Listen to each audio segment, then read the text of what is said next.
Hello, my name is Casey Carbone, and I am one of the IT communications coordinators for the Hudson River Presbytery.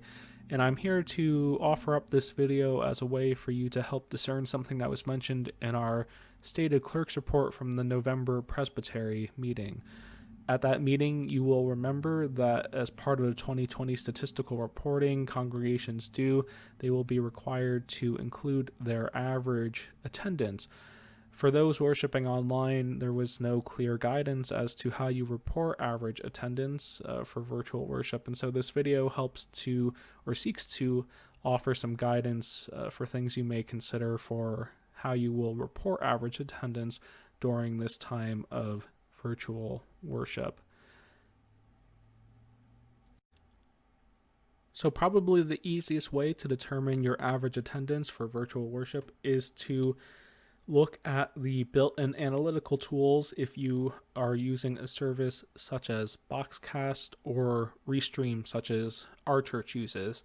If you navigate to your streaming provider, you may find an analytics tab in which you will be able to sort through all your various live sessions. For example, if I go back to November 15th, our last Sunday worship live stream, I'll be able to see that we had an average viewership of 19 with a maximum of 5. And in this instance, you can see the average viewer retention throughout the whole service.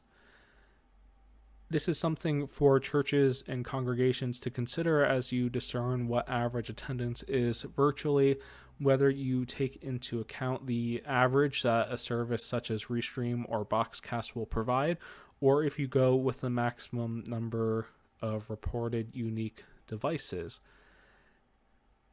These unique devices that are reported above, such as the average of 19 or maximum of 25, is separate from individual views of your live stream video, as we see that the view count is much higher than the average or maximum reported values. This will be important when looking at services like Facebook and YouTube, which often views are confused for individual devices or individual unique viewers compared to the amount of times a video was viewed on their service. So for instance, our congregation reports the lower value, in this case for our streaming service, with an average of 19, and then take into consideration any number of in-persons who were attending a service on a given day. So again, this is an easy way to look at your average worship attendance virtually if you use a third-party streaming platform such as Restream or Boxcast or anything that is similar to those platforms. If you live stream or premiere videos on a platform such as YouTube, you can find how many unique devices, not total views, have watched your worship service or video by navigating to the upper right-hand corner on your church or whatever platform is that is housing your worship services, and clicking on that upper right-hand side picture profile and clicking on the icon YouTube Studio. Once you click on YouTube Studio, you should be brought to your channel's dashboard, in which then you will want to navigate to Content, which you can find on the left-hand side of the screen underneath the square, four-square icon for the dashboard. You can see underneath a square with a play or a triangle button with the words Content next to it, and so you will want to click Content. Again, we're going to try to find my church's last live streams to see the average attendance if I was just relying solely on YouTube. And so I will want to click on the live button, which should bring up all the live videos that I have done or the church has done in the past. After that, you can see next to the video there are 4 or 5 different icons with the option of looking at more.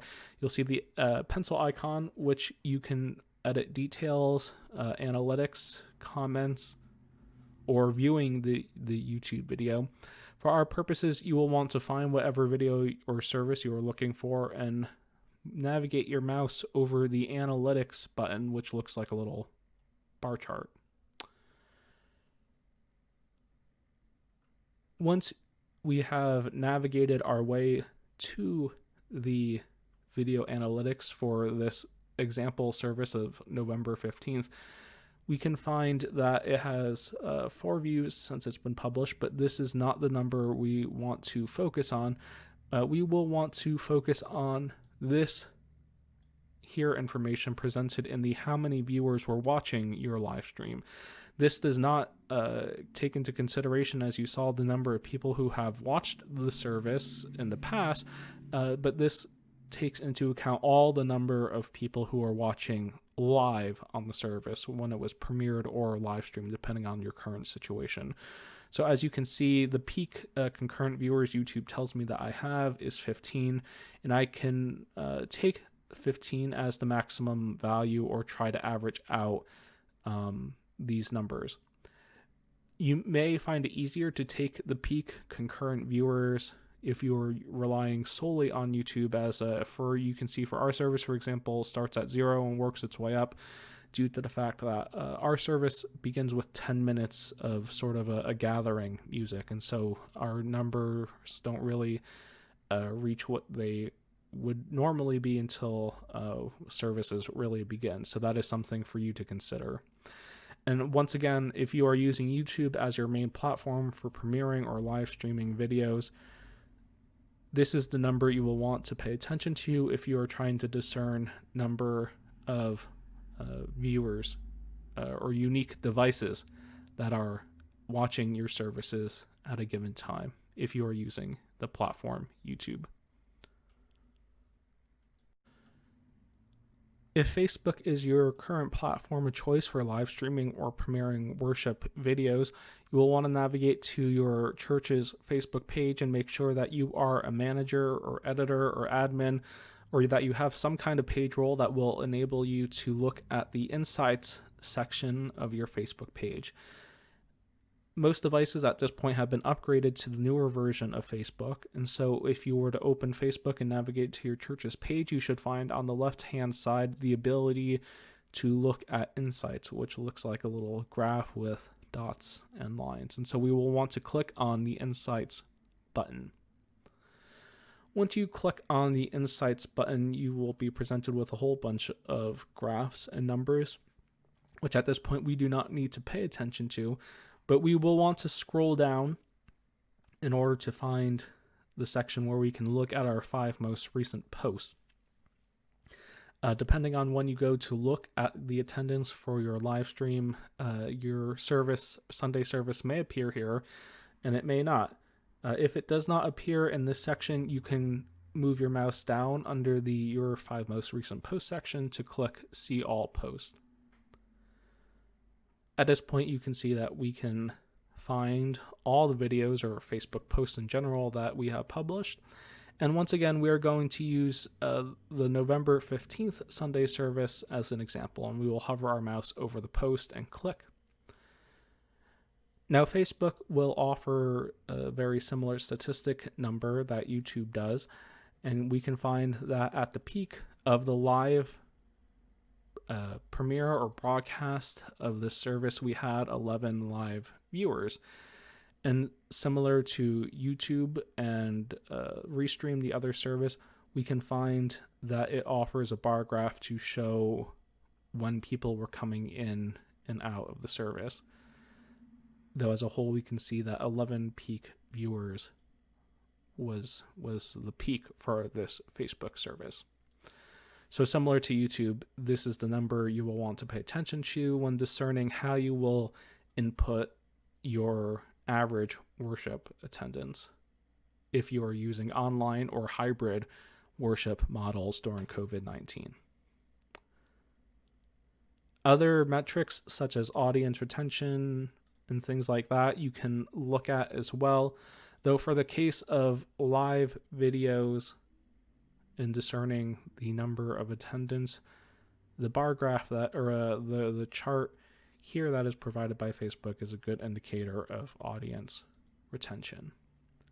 So again, once again, if you were looking at YouTube or Facebook, for your Sunday service, you would want to pay attention to the live viewer number that is presented here as the first option. So what does all of this mean for your congregation as you report average attendance in your 2020 statistical reporting? Well, one thing I think is important for your congregation to consider is not relying solely on a video view count. As you can see, Facebook and also YouTube tend to have inflated viewer numbers compared to the actual number of people who watched your service. You can see here on Facebook in particular that video counts or video views are also included for what they consider 3-second views. So if I was on my phone scrolling through and the video started playing, Facebook will count that as one view. So that's why I think it's important for congregations and for you to take the time to go through each service if you're not using a third party like Restream or Boxcast, to really look at the peak number of views you are getting per service on platforms like Facebook and YouTube in order to gain a real accurate sense of how many people are joining your virtual worship services. If you have any questions on discerning these numbers beyond just peak concurrent viewers, and if you have any questions regarding how you might consider online worship attendance, in comparison to something like Zoom where you could count people, please reach out to me at casey@hudrivpres.org. And again, the last comment I would make on these numbers you can see is that 15 concurrent views on our YouTube channel for a service, 11 peak viewers for Facebook. That these numbers as well do not mean that there was 11 and 15 people respectively. Each device counts as one unique view. So if your congregation was to do a conservative estimate of attendance for this service, for example, you might write down 11 on Facebook and 15 for YouTube. Of course, you do not know, in some instances, a family may be watching on a TV, and that would be more than one person. In this case, though, it may be safer to play conservatively with the numbers, knowing that you may have more people actually watching your service and engaging with it than what is actually reported in these numbers. So again, if you have any questions, please reach out to me at Casey, CASEY, at HUDRIVPres, HUDRIVPRES.org. Thank you very much for taking the time to look at this video in regards to questions you may have about statistical reporting and looking at your average worship attendance during these strange and uncertain times. Thank you, friends. Hope you have a blessed day.